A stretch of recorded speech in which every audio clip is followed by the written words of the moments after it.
안녕하세요. 수학을 가르치고 있는 서준성이라고 합니다. 반갑습니다. 우선 그 소중한 시간을 내셔서 이곳에 오신 만큼 저도 정말 중요한 내용들 위주로만 말씀을 드리도록 하겠습니다.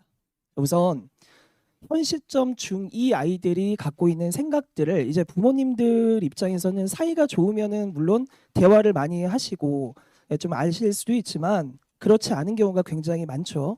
언젠가부터 말이 좀 줄어들고 그래서 얘가 대체 뭔 생각을 하는지 모르겠다라는 분들이 분명히 계세요. 그래서 수업을 이렇게 진행을 하면서 아이들이 어떤 생각을 하는지는 사실 선생님한테 조금 더 많이 어필을 하는 경우도 있거든요. 그래서 그런 면들을 좀 먼저 소개해 드리도록 할게요. 우선 현 시점 중2의 공부 첫 번째 특징이 뭐냐면 생각보다 진도가 좀 빠르죠. 그러니까 뭐냐면 사실 조금 더 어릴 때는 이게 뭐 유치원까지 내려갈 수도 있어요. 근데 그 당시에는 남들보다 조금 더 빨리 이해하고 남들보다 조금 더 말을 빨리 하고 계산도 빨리 하고 하는 것 자체가 다른 아이들이랑 비교해서 상대적으로 좀 우위에 있게 하거든요. 그러면 학원에서도 추천을 좀 합니다. 이 아이는 좀 잘해요. 제가 좀 키워볼게요. 좀 더 빨리 나가는 게 어떨까요? 이런 식으로 좀 부추기는 경우도 많아요. 그러면 당연히 부모님 입장에서는 역시 당연하지. 역시 날 닮은 것 같다. 그럼 그때부터는 힘이 진짜 많이 들어가세요. 그래서 상대적으로 저 친구랑 내 아이랑 이제 비교해서 누가 더 진도가 빠르고 누가 더 빠른 것을 소화하는지를 비교하기 시작해요. 그래서 그 당시에는 빠른 것이 경쟁력일 수도 있습니다. 그런데 이게 어느 정도 시간이 지나면은 이게 좀 문제가 생길 때가 있어요. 이게 왜냐하면 초등 과정이나 뭐 아니면 중등 과정까지는 수학만 놓고 보더라도 그렇게 깊이가 깊지는 않아요. 깊이가 깊지도 않고 내용이 그렇게 많이 다양하지도 않습니다. 그런데 고등 과정으로 넘어오면은 좀 달라져요. 내용도 많지만 방대하고 굉장히 깊어지거든요. 그러니까 그러다 보니까 아이들이 받아들이는 속도가 이 진도를 따라가지 못하는 경우가 생겨요. 그러니까 그 전까지는 뭐 아이들이 더 빨랐을 수도 있습니다. 그런데 어느 순간부터는 이 차이가 분명히 생기기 시작하는 거예요. 그러다 보면 아무래도 아이들은 어떤 생각을 하냐면 내가 어쩔 수 없이 학원 진도에 맞춰서 이렇게 공부를 하고는 있지만 이거 내가 모르는 거 선생님은 알까? 내가 이걸 모르고 있다. 내가 이거 어려워한다는 거 엄마는 알까? 이런 생각도 하거든요. 그러다 보면 자꾸 만지작거리는 게 리셋 버튼이에요. 내가 지금 미적분 과정을 공부하고 있는데 내가 이거 미적분 잘 모르는데 근데 쌤은 좋고 그렇다고 해서 드랍하긴 좀 그렇고 내 친구도 계속하고 있는데 그러니까 이런 현실적인 이유들이 있습니다. 그러다 보니까 마음 한켠에서는 잘 모르는 게 많으면 많을수록 자꾸 생각해요. 다시 시작하고 싶은데. 근데 다시 시작하면 또 내려갈 것 같고. 소위 다른 친구들이랑 비교했을 때 제가 더 내려가는 느낌이 되잖아요. 그렇죠? 그런데 이런 생각에 불을 지피는 게 언제냐면 내신을 공부할 때예요. 왜냐하면 아이들이 선행을 그냥 공부할 때는 상대적으로 좀 편하게 공부해요. 학원에서 뭐 테스트를 본다고 해도 그거 갖고 뭐 당락이 이렇게 결정되는 것도 사실 아니고 그렇지만 내신을 보다 보면 적어도 한 달 정도는 내신에 투자를 해야 되는데 선행 공부를 쭉 하다가 그 한 달이라는 갭이 생기고 아이들이 다시 돌아와서 선행 공부를 하면 아이들의 기억이 그대로 남아있지 않아요. 그러다 보니까 다시 공부할 때가 되면 선생님들의 입장에서는 어떤 어려움이 생기냐면 이건 당연히 알겠지라고 생각하고 말을 하지만 그게 뭐죠? 먹는 건가요? 막 이래요. 그러니까 이런 상황들이 좀 많다 보니까 거기서 처음에 나갔던 속도보다는 더 더디게 나갈 수밖에 없고 그럼 진도는 좀 늘어지는 경우도 있고 그러니까 그런 어떤 현실적인 문제들이 있죠. 자, 이런 상황에 더 불확실한 부분을 또 만들어주는 게 이번 입시 제도의 개편이죠. 그래서 크게 특징을 두 가지 정도로 제가 적어봤는데 첫 번째 특징은 내신이 5등급제로 바뀐다는 거예요. 그리고 두 번째 특징이 수능의 선택 과목을 폐지한다라는 것이 있습니다. 그럼 이제 아이들 입장에서는 사실 어떻게 바뀐다고 해도 결국 공부하는 건 똑같다라고 생각하기 때문에 큰 차이를 못 느낄 수도 있어요. 그런데 막상 선생님 입장이나 학부모님들의 입장에선 좀 다르죠. 분명히 그때 필요한 뭔가가 있을 텐데 그 무언가를 찾기 위해서 이 자리에 나오신 거라고 저는 생각하거든요. 그래서 그 아이들에게 필요한 것이 무엇인가를 고민해서 그 고민한 결과 적절한 변화를 아이들에게 주는 것이 아무래도 중요하지 않을까 싶어요. 그러니까 이게 어떤 거냐면 내신만 보더라도 예전에는 9등급 체제였어요. 그래서 1등급이 이제 4%였고 그런데 이게 바뀐 이후에는 1등급이 10%로 바뀌죠. 이게 어떤 얘기냐면 예전에는 정말 경쟁이 치열했겠죠. 그렇죠? 4% 안에 드는 아이가 있고 대략 내신 등급에서 한 뭐 4%는 안 되지만 4점 몇 % 되는 아이가 있다고 치면은 그 둘은 앙숙이었을 수도 있어요. 분명히 평소에는 친하게 지내는데 시험 볼 때만 되면 갑자기 막 째려보기 시작하고 근데 그 아이들이 이제 대통합을 이루는 거죠. 어차피 쟤도 1등급 나도 1등급. 그럼 그냥 좀 사귀도 좀 더 좋아질 수도 있고 현실적인 그런 면들을 고려한 개편이라고 생각하시면은 도움이 되지 않을까 싶습니다. 그리고 수능의 선택 과목이 바뀐다, 폐지된다라는 것도 굉장히 중요한 특징인데 이게 왜냐하면 실제로 수능을 본다고 치면은 확통에 응시하는 학생 수가 대략 45% 정도예요. 그리고 미적분이 한 40, 뭐 5%보다는 조금 낮습니다. 근데 기하는 5%도 잘 안 돼요. 그러니까 굉장히 낮아요. 그런데 어떤 과목을 선택하느냐에 따라서 내가 원하는 곳을 들어갈 수 있는지 없는지가 또 당락이 바뀌기도 하죠. 이거를 줄여서 말하면 결국 선택 과목에 따른 유불리가 존재한다는 건데 이제는 이거 없애겠다는 거예요. 이걸 없애고 모든 학생이 동일한 과정으로 평가를 내리겠다라는 것이 현재 기조거든요. 그러면서 바뀌는 부분은 현재 공부하는 과정의 이름도 좀 바뀌어요. 새로 들어가는 것도 있고 뭐 빠지는 것도 좀 있지만 어쨌든 대수 그리고 미적분 원 그리고 이제 충격적인 게 예전에는 선택 과목으로 공부했던 확률과 통계가 이제는 필수로 들어옵니다. 공통 과정으로 들어와요. 근데 아이들이 확통이라는 것만 딱 놓고 보면 사실 예전에는 문과 성향의 아이들이 선택했던 과목 이렇게 보실 수도 있는데 생각보다 확통을 아이들이 어려워하거든요. 그러니까 확률 중에서도 경우의 수 나오면은 정말 벌벌 떨어요. 근데 이게 중요해질 수밖에 없는 이유가 뭐냐면 실제 문제를 이렇게 풀다 보면은 아이들이 어려운 문제가 나오면은 그냥 쳐다만 보는 경우가 좀 있어요. 그리고 하는 말이 뭐냐면 선생님 이거 그냥 노가다로 해야 되는 거 아니에요? 이렇게 말을 해요. 그러니까 아이들이 그 하나하나를 하는 것 하나하나 확인해서 얘가 맞고 그름을 확인하는 과정을 거치는 것을 굉장히 불편해해요. 그런데 경우의 수라고 하는 것 자체가 사실 그렇거든요.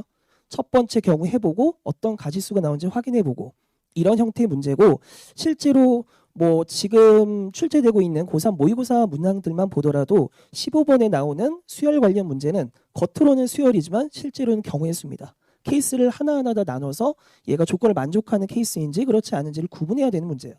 그런 문제는 당연히 아이들이 어려워하죠. 이런 것들이 앞으로는 공통 과정이 되면서 더 과정 간의 개념이나 이런 것들이 좀 더 유기적으로 연결되는 유형의 문제가 나온다고 보시면 되거든요.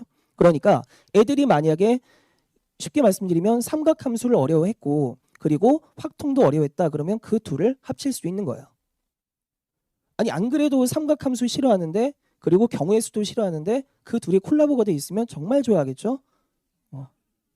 왜냐하면 나도 못 풀고 쟤도 못 푸니까 그냥 뭐 좋아합니다. 이게 현실이에요. 오히려 어렵게 내달라고 하겠죠. 그러면 그런 상황이 벌어집니다. 이런 것들을 잘 대처하려면 아무래도 각각의 과정을 잘하는 것도 중요하지만 말 그대로 통합된 유형의 문제를 충분히 풀어보고 연습을 하는 게 무엇보다 중요하다고 생각을 해요. 그래서 적절한 변화가 필요하다고 말씀드리는 겁니다. 그러면 아이들이 중학교 3학년이 되면 어떤 수학 공부를 해야 할까에 대해서도 이게 제일 중요하지 않을까 싶어요. 새로운 교과 내용을 공부를 해두는 게 좋아요. 근데 이게 뭐 단순히 처음부터 다시 하자의 느낌보다는 기본 개념부터 찬찬히 하자 이건 아니에요. 기본 개념부터 찬찬히 해서는 고등학교 들어가기 전에 그 고등수학 전체를 다 공부하는 게 힘들 수도 있습니다. 그런데 아이들은 어차피 기본 개념을 알고 있는 아이들도 굉장히 많거든요. 그런데 문제를 못 푸는 아이들이 더 많은 게 문제예요.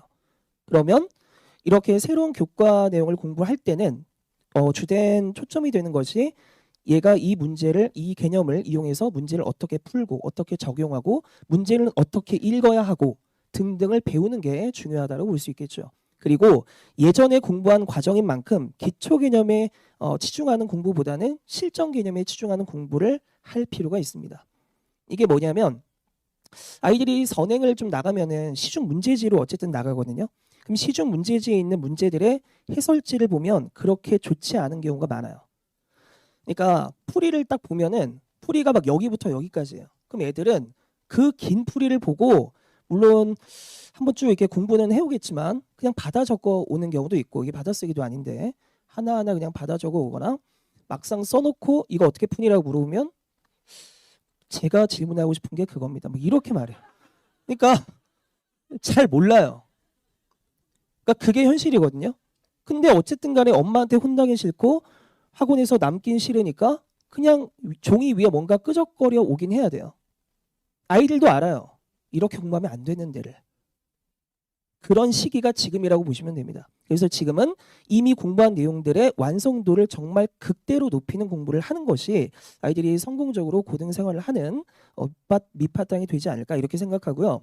그리고 아이들이 요즘 중학생 아이들은 뭐 이게 나름의 트렌드일 수도 있는데 그 심화 모의고사라는 것들을 많이 봅니다. 어려운 문제들을 많이 풀고 그렇긴 한데 이게 장단점이 좀 있어요.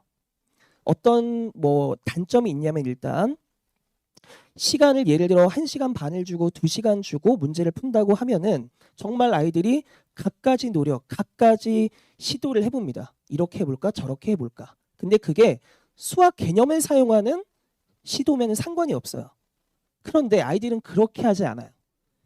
1번 대입해보고 2번 대입해봅니다. 현실이에요 이게. 1, 2번 대입해서 되면은 역시 나야. 나는 역시 잘하는 것 같아. 엄마한테 막 자랑하죠. 근데 그렇게 해서는 시간이 정해진 상태에서의 시험은 아무래도 자기가 평소에 갖고 있는 그 실력을 뽐낼 수 없는 가능성이 굉장히 높죠. 그래서 평소에 보는 뭐 적당히 시간 충분히 주고 이제 보는 시험의 경우는 점수가 높지만 내신처럼 정말 짧은 시간 동안에 빨리 풀어야 되는 유형의 문제들은 점수가 좀 낮은 경우가 많습니다. 그래서 이거를 중학교 3학년 때부터 미리 연습을 시키는 게 중요하다고 생각합니다. 그래야지만 아까 말씀드렸던 그 대통합을 이룰 수 있죠. 만약에 그 한 명은 1등급이고 한 명이 2등급이었는데 개정이 되면서 개편이 되면서 둘 다 1등급이 돼야만 하는데 만약에 한 명은 1등급 다른 아이가 2등급이 또 돼버리면 문제가 생기겠죠. 그러다 보니 확실한 1등급을 만드는 연습을 한다고 보시면 될 것 같아요. 자, 그런데 이런 내용들을 아무래도 이뤄내려면 거기에 맞는 수업이 있어야 한다고 생각합니다. 근데 이게 개정이 된 교육과정이다 보니까 아직 그런 수업은 없어요. 앞으로 뭐 여러 학원에서 만들어지긴 하겠지만 그래서 저는 그 예비 중3 대상으로 해서 이런 형태의 수업을 진행하려고 하는데 일단은 최상위권 학생을 대상으로 수업을 진행하려고 합니다. 선행 진도는 현행 과정으로 봤을 때 수학 3 과정부터 수학 2 과정까지를 공부한 학생으로 대상을 하지만 어차피 진도를 쭉 나가다 보면 아이들이 수투는 공부 안 했습니다. 근데 제가 수상부터 수원까지는 했는데 수업을 들을 수 있을까요? 라고 생각하시는 분들도 계신 것 같더라고요. 충분히 들을 수는 있죠. 단 저희 수업 시간에 수투를 공부할 시기가 됐을 때 아이들은 그 전에 이미 수투를 한 번쯤은 공부를 해와야 돼요. 아까 말씀드린 것처럼 가장 기본적인 내용만 계속 말하진 않을 거다라고 말씀을 드렸기 때문에 그리고 두 번째로는 보통 이렇게 입시 제도가 바뀐다라고 하면 거기에 맞는 교재가 대략 1년 정도 지나야 좀 나오는 경우가 있어요. 그런데 아무래도 아직 교재가 없다 보니까 그 교재에 맞춘 공부를 하는 게 필요하고 그래서 이미 배운 내용의 완성도를 높이는 것 그리고 새로 배워야 되는 내용들을 포함한 자체 교재로 수업을 진행하게 됩니다. 그리고 그 교재의 내용들은 고퀄 문제만 담을 거예요.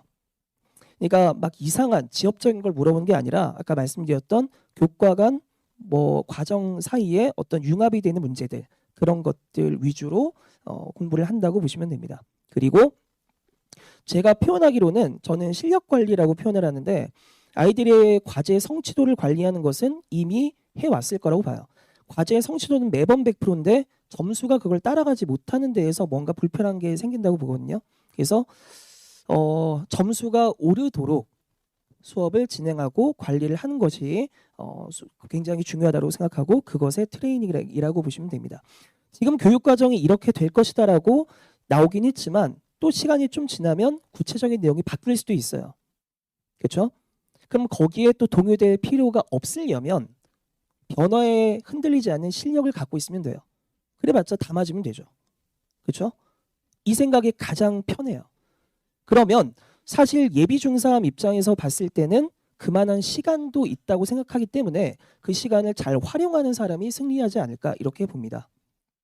그리고 테스트 문항은 제가 직접 다 출제하는데 문항은 난이도나 이런 구체적인 내용은 잠시 후에 말씀드리도록 하겠습니다. 그리고 이제 수업 특징에 대해서 간단하게 라고 말씀드렸지만 양은 굉장히 많아요. 그래서 집에 가셔서 한번 이렇게 보시면은 상황을 이해하는데 내용 이해하시는데 도움이 되지 않을까 싶고 이 내용들을 줄여서 말씀드리면 저는 일단 강조하는 게 뭐냐면 이 문제를 이렇게 푼다라는 걸 강조하진 않아요.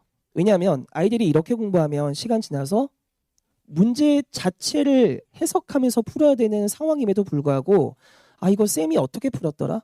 이거 어떤 문제지에 몇 번이었는데 이걸 알아요. 근데 문제는 못 풀어요.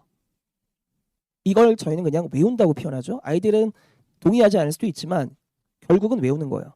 물론 공부할 땐 이런 과정도 필요하긴 합니다. 전혀 불필요한 건 아니지만 조금 더 높은 곳에서 이렇게 내려다봤을 때는 정말 중요한 것은 문제를 읽는 방법부터 다시 공부하는 거예요. 그러니까 문제를 저도 이게 동의하는 반대 어릴 때는 선생님들이 이렇게 말씀하세요. 문제 제대로 읽으면 답이 보인다. 근데 그 당시에는 마음속으로 그렇죠. 근데 진짜로 연구를 하고 공부를 하고 그러다 보면 이게 어떤 말씀이었는지를 알게 돼요. 그래서 알면 알수록 문제를 읽는 방법이 중요하다는 걸 알게 됩니다. 문제를 읽는다는 것이 단순히 이게 텍스트를 본다는 뜻이 아니라 첫 번째 줄을 읽었을 때 어떤 개념이 떠올라야 되고 두 번째 문장을 읽었을 때는 첫 번째 문장이랑 연계해서 어떤 개념을 연결시켜 문제를 이해해야 되는지 등등을 읽어내는 거예요. 그 연습을 충분히 할 필요가 있다라고 말씀을 드리는 거고 수업 시간에 이걸 무엇보다 강조합니다. 그러면 소위 킬러 문제라고 하는 것들이 풀리기 시작해요. 근데 그게 그 해설지에 있는 그 길다란 과정으로 풀리는 게 아니라 그림 하나로 풀릴 수도 있어요. 그 내용을 간단히 적은 게 이런 그래프 상황이라고 보시면 될 것 같습니다. 그리고 심화 문장에 대한 유형에 대해서 간단히 말씀드리는 거고 이 부분들은 뭐 시간이 이렇게 많지는 않기 때문에 정말 궁금한 부분이 있으시다면 제게 따로 질문을 하시면 제가 답변을 드리도록 하겠습니다. 이거는 토요일에 의무 클리닉을 진행하는데 그때 진행하는 의무 클리닉의 내용이에요. 이거는 뭐 아이들이 진도 나가는 거랑은 별개로 수학 상 과정부터 1단원 내용부터 중난이도, 상난이도, 최상난이도, 극상난이도를 그날 와서 40분에 걸쳐 20문제를 보는 거예요. 그래서 만약에 그 시험의 커트라인을 통과하면 그 다음 난이도를 풀고 또는 그 다음 단원의 단원 테스트를 본다고 보시면 됩니다. 이렇게 진행을 하는 내용이고 수업을 이렇게 진행을 하다 보면 모의고사도 보는데 모의고사 성적표도 이렇게 매번 발송이 되고요. 그리고 같이 공부하다 보면 심화 내용을 잘 소화한 아이들은 당연히 점수가 올라야 되잖아요. 근데 제가 강조하는 건 뭐냐면 한두 번 이렇게 시험 보면은 좀 어려운 시험의 경우는 자신감이 좀 떨어질 수도 있어요. 그래서 몇 번 이렇게 시험을 보면은 이게 뭐냐면 각각의 어떤 한 학생의 점수 변동 추이거든요. 근데 이 아이의 경우는 초반에 예를 들어 30문제 기준으로 보면 한 20점 초반에서 시작했어요. 그런데 여기 보시면은 점수가 내려가 있는 게 보이죠? 이거는 10점대라는 뜻이거든요. 30문제 중에 10점대예요. 그럼 이 아이 입장에서는 점수가 떨어졌으니까 슬플 만도 하잖아요. 근데 그게 중요한 게 아니에요. 왜냐하면 이렇게 내려간 거는 당연히 부족한 게 있으니까 내려갔고 그거를 채우는 공부를 하는 게 중요하죠. 그래서 시간을 좀 더 길게 놓고 봤을 때 상향하는 그래프가 나오게 하는 게 중요하고 이 아이는 서울대 의대에 간 학생이에요. 근데 보면은 분명히 초반에는 점수가 낮았지만 저기 뒤에 일단 낮은 거는 제가 일단 시험을 낼 때는 약간 괴롭히면서 내거든요. 그러니까 애들이 만약에 뭐 점수가 이렇게 좀 잘 나온다 싶으면은 그래 한번 해봐라 하면서 내요. 그러다 보면 약간 이상한 문제를 좀 내고 정말 도전할 법한 문제를 또 좀 내다 보니까 점수가 왔다 갔다 할 수도 있다. 뭐 이렇게 보시면 됩니다. 그리고 정규반은 아까 말씀드렸던 그 최상위권 학생을 대상으로 해서 또는 최상위권이 되고 싶어하는 학생을 대상으로 해서 수업을 진행하는데 수업 시간이 화목 6시에서 10시까지 플러스 토요일에는 의무 클리닉이 있습니다. 그리고 개강일이 확정이 됐어요. 12월 19일로 확정이 됐습니다. 그리고 입반 테스트에 대해서 간단히 말씀드리면 2번에 걸쳐서 입반 테스트를 본다고 하시더라고요. 그래서 11월 초 기말고사 보기 전에 한번 보고 기말고사 끝난 이후에 한번 보는 형태고 난이도는 보통 시중교재로 말씀드리면 1품에서 블랙라벨 2스텝 정도까지의 난이도로 나온다고 보시면 됩니다. 거기에 각 과정별로 극심한 문제는 한 문제씩 포함이 되고요. 그리고 풀이 과정까지 확인하기 때문에 서술을 잘하면 아무래도 좋은 게 많겠죠. 전체적으로 커리는 다음과 같이 진행을 할 예정이에요. 근데 이게 하다 보면은 또 상황에 따라서 조금씩 빨라질 수도 있고 느려질 수도 있지만 어쨌든 간에 중요한 건 고등 가기 전에 모든 고등 수학을 다 공부하는 것이 목표. 이렇게 보시면 됩니다. 그리고 여기 맨 마지막에 보시면 이제 제 채널에 대해서 소개를 해놨는데 혹시라도 궁금한 점이 생기시면 정규반이든 입반에 대해서 궁금한 점이 생기시면 여기 채널로 질문을 하시면은 제가 답변 드리도록 하겠습니다. 감사합니다.